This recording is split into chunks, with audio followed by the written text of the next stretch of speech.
बेटा जरा गप कम करो नहीं तो हम बाहर करेंगे बेटा।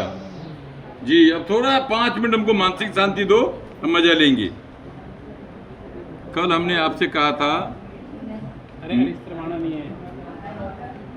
मध्य मंगल से रेखा यदि हृदय रेखा आयु रेखा राहु स्थान और मस्तिष्क रेखा होते हुए सूर्य पर्व को देखे अवश्य पितृदोष होता है।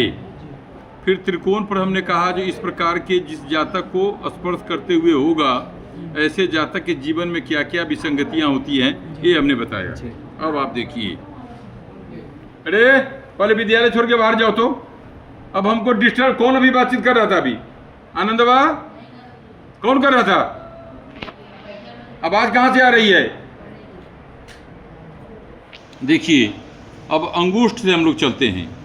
अंगूष्ठ का प्रथम स्थान होता है इच्छा। इच्छा।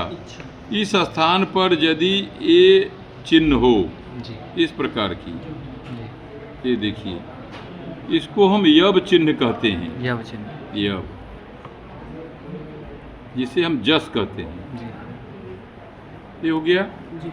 जिस जातक के हाथ में इस प्रकार की रेखा होती है, ऐसे व्यक्ति परम यशस्वी, दयालु स्वभाव के, लोगों के प्रति अच्छे कर्म करने वाले होते हैं। यदि यह भाग इस प्रकार से झुकता हो ज़्यादा, अंगूठे का पर्व यदि नीचे की ओर ज़्यादा झुके, केवल अंगूठे का प्रथम पर्व अत्यधिक लचीला हो, तो जातक अत्यधिक कोमल स्वभाव का होता है। ये ध्यान रखिए थोड़ा सा।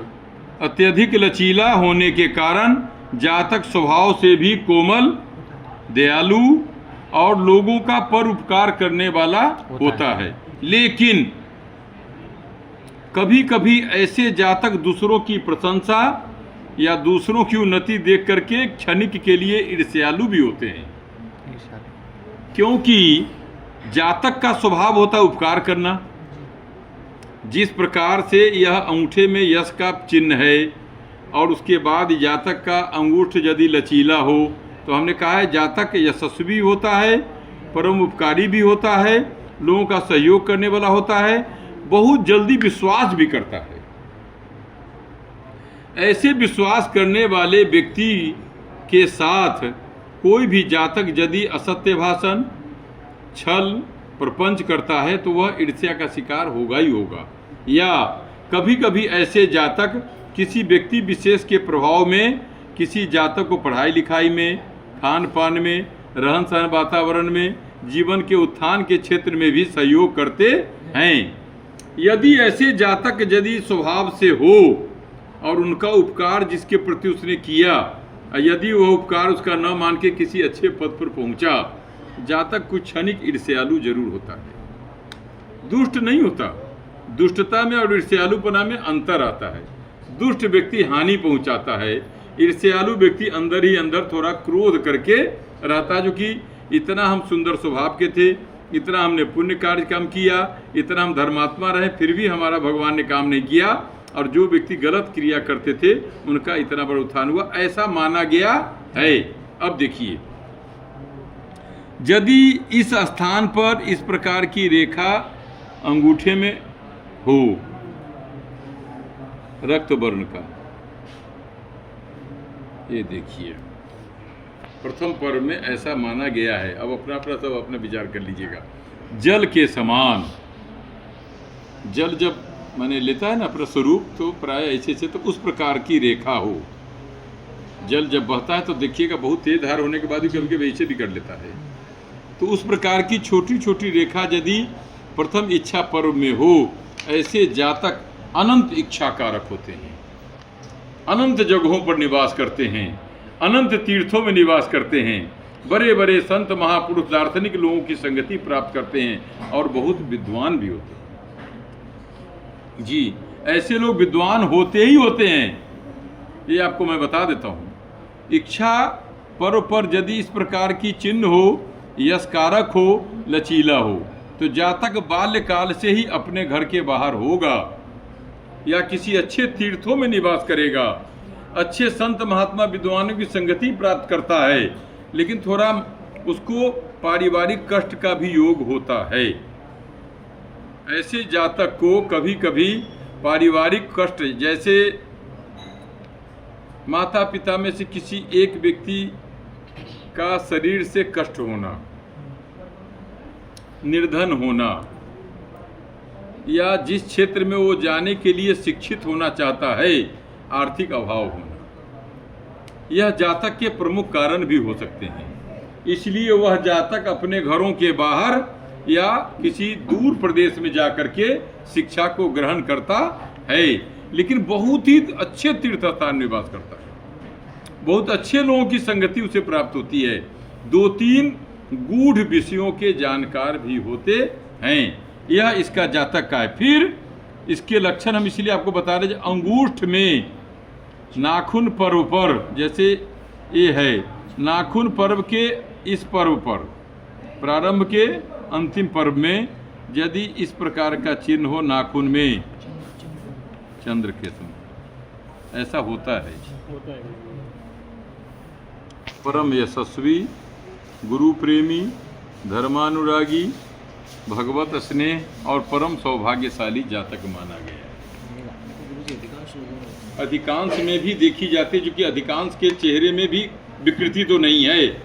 चंद्रमा सफेद है या उस पर किसी प्रकार का जी, इसलिए तो आप लोग काशी तीर्थ में निवास कर रहे हैं। उसकी आकृति कितनी है, उसके जैसे कि रक्त बन के उसके ऊपर लाल नाखून है कि नहीं, सफ़ेद नहीं होना चाहिए, नाखून कटा पिटा नहीं होना चाहिए, नाखून खुरदरा नहीं होना चाहिए, इस प्रकार का भी विचार किया जाता है। लेकिन अगर नाखून के अंत में इस प्रकार की होती है, जातक परम सौभाग्यशाली देव कारक माना गया है। अब देव कारक मतलब ये नहीं जो हम भगवान हो गए। सबके भी देखने में लक्षण होंगे। नाखून का पर्व रक्त होना चाहिए, लाल रंग का होना चाहिए, इस प्रकार के खुरदुरे न हों। बहुत लोगों के नाखून बड़े कठिन होते हैं, कठोर भी होते हैं। नाखून कोमल होना चाहिए, रक्त वर्ण होना चाहिए, देखने से ही पता लगता है।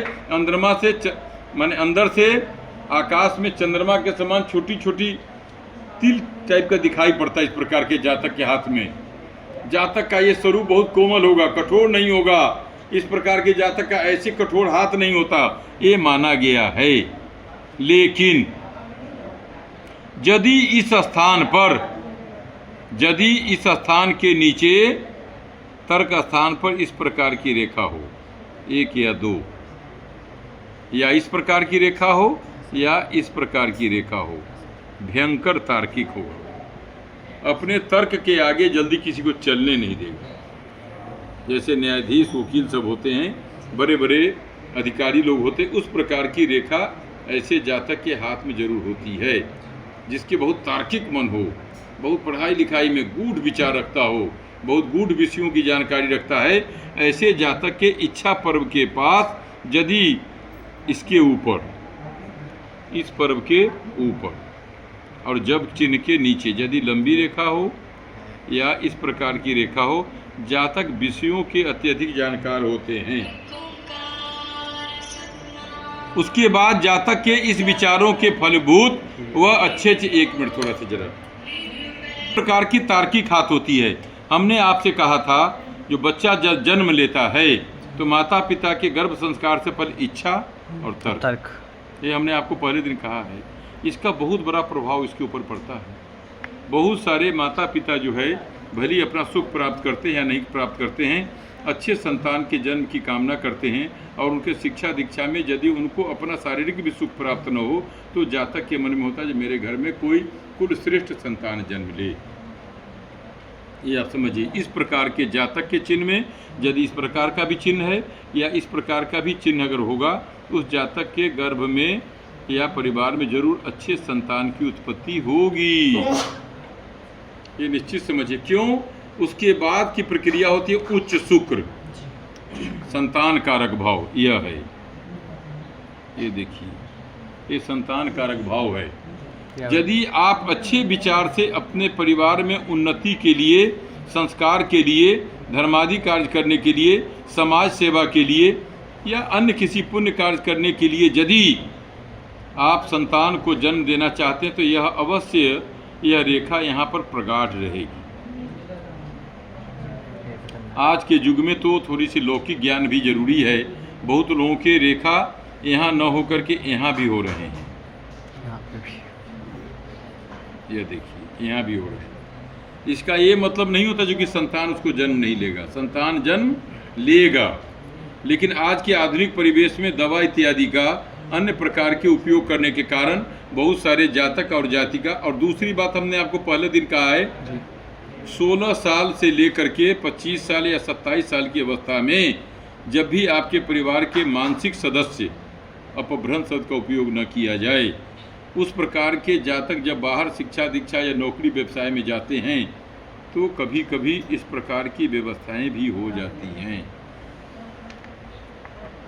लेकिन आप देखते होंगे जो कि कभी कभी उस रेखा के नीचे इस प्रकार की कटी हुई भी रेखा होती है, या बहुत सूक्ष्म रेखा बीच बीच में काटे दिखलाई पड़ता है, इस प्रकार की रेखा दिखलाई पड़ती है। इसका ये मतलब नहीं है, लेकिन जरूर उनके अंदर संगति का दोष है और संगति दोष के कारण उनको इस प्रकार का विलंब कार्य होगा। अब देखिए, फिर बहुत दिन तक किसी अप्रमाणिक वस्तु को उपयोग करने से क्या होता है, ये इसके ऊपर मध्य मंगल है ना, ये जी। मध्य मंगल गर्भ नुकसान भी करता है। मंगल ज्वलनशील पदार्थ है, मंगल ज्वलनशील पदार्थ होकर के गर्भ में यदि आप अप्राकृतिक कार्य करते हैं, दवा का सेवन करते हैं, जो कुछ भी आप निषेध से संबंधित कार्य करते हैं, उसके बाद वह स्थान कमजोर होता है। जहाँ पर शुक्राणु वास करता है वह स्थान दो प्रकार का है, 1, 2, ये आप समझ जाइए। प्रथम जब आपकी क्रियाएं होती हैं तो यह शुक्राणु जाकर के यहाँ मिलता है, लेकिन यदि यह स्थान कमजोर होता है तो ऐसे करके बाहर हो जाता है। जी, आपको बहुत जातक जब कुंडली दिखाने आएंगे तो आपसे कहेंगे महाराज जी बारंबार मुझे गर्भ का नुकसान होता है। उस समय आपको विचार करना होगा, ग्रह से ज़्यादा उनके अनियमित कार्य रहेंगे। हर वस्तु में ग्रह ही काम नहीं करता है, आपके विचार भी काम करते हैं। और वह विचार आया यहाँ से। बहुत लोग जब शिक्षित होते कहते छोड़ो ना, 35-36 साल के बाद हम बच्चे को जन्म देंगे। नहीं, वह शुक्राणु धीरे धीरे कमजोर होता है। वह पत्नी कारक हो या पुरुष कारक हो सकता है, पुरुष का कमजोर हो गया, पत्नी का बलवान होगा। तो कहीं न कहीं से इस प्रकार की दो विधा होती है गर्भ स्थान पर। ये मैं आपको खुल के क्यों पढ़ाता हूँ, मनोविज्ञान भी पढ़ाते हैं। यह स्थान ऊपर की ओर जाता है। जब तुरंत शुक्राणु तेज होता है तो तुरंत जाकर के वहाँ जाकर के वह गर्भ को बांध देता है। और यदि शुक्राणु में कमजोर है, कीड़े कम हैं, जिसको आप कहते हैं जीव जंतु, तो वह बाहर आएगा। इस प्रकार को मंगल नुकसान करता है। आज इतना ही।